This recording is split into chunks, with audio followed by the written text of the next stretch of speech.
கூடிய விரைவில் சங்கீதா அவங்க பத்திரிகையாளரை சந்திக்க இருக்காங்களா. ஆனா விஜய் அவரு ப்ளீஸ்மா இதெல்லாம் வேண்டாம் அப்படின்னு சங்கீதா அவங்க கிட்ட பேச்சுவார்த்தை நடத்தி இருக்காரா. என்ன நடந்துச்சுன்னு தெரியுமா?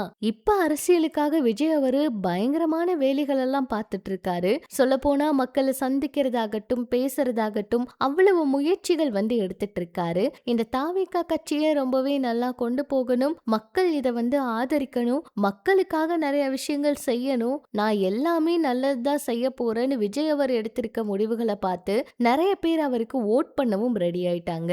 சொல்ல போனா பெண்கள் ஓட்டை நம்பிதான் விஜய் அவர் இருக்காருன்னு கூட சொல்லலாம். ஆனா தனிப்பட்ட குடும்ப விஷயம் வெளியாகி அவருக்கு இன்னுமே மிகப்பெரிய பாதிப்பை ஏற்படுத்தி இருக்கு. ஆனா லண்டன்ல தான் இப்ப சங்கீதா அவங்க இருக்காங்க. அவங்க அப்பாவோட பிசினஸ் பார்த்துக்கிட்டு இருக்காங்க. திடீர்னு இந்த ஒரு மனு வெளியாகி இருக்கு. இதுக்கு எந்த ஒரு ரிப்ளைவும் அவங்க கொடுக்கல.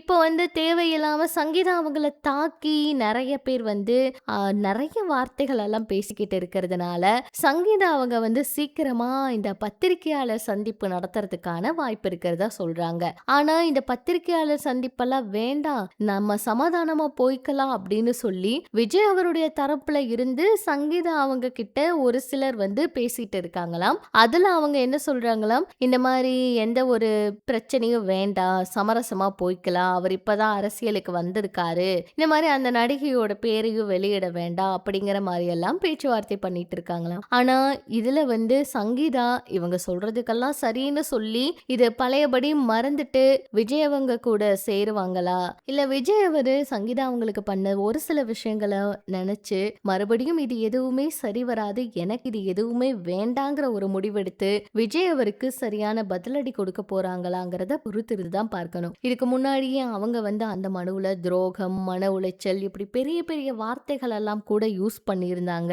சொல்ல போனா இது வரைக்கும் நம்ம தமிழ் சினிமாவில் ஐஸ்வர்யா தனுஷ் அவங்க பிரிஞ்சப்ப கூட ரெண்டு பேரும் அழகா எந்த விஷயத்த சொல்லணுமோ அந்த விஷயத்த சொல்லி நாங்க ரெண்டு பேரும் தனிமையில இருந்தாதான் நல்லா இருக்கும், குழந்தைகளை மட்டும் பார்த்து போன அவ்வளோ அழகா அந்த விவாகரத்து லெட்டரை பதிவிட்டு இருந்தாங்க. ஆனா இப்பவும் அவங்க பிரிஞ்சாலுமே மகனுக்காக எல்லா விஷயங்களுமே பார்த்துட்டு இருக்காங்க. அந்த மாதிரி இல்லாம சங்கீதா அவங்க இந்த சில வார்த்தைகள் சொன்னதுதான் ரசிகர்களுக்கு அதிர்ச்சி கொடுத்திருக்கு. என்ன நடக்க போகுதுன்னு பொறுத்திருந்து பார்க்கலாம். பற்றி உங்களோட கருத்துக்களை சொல்லுங்க.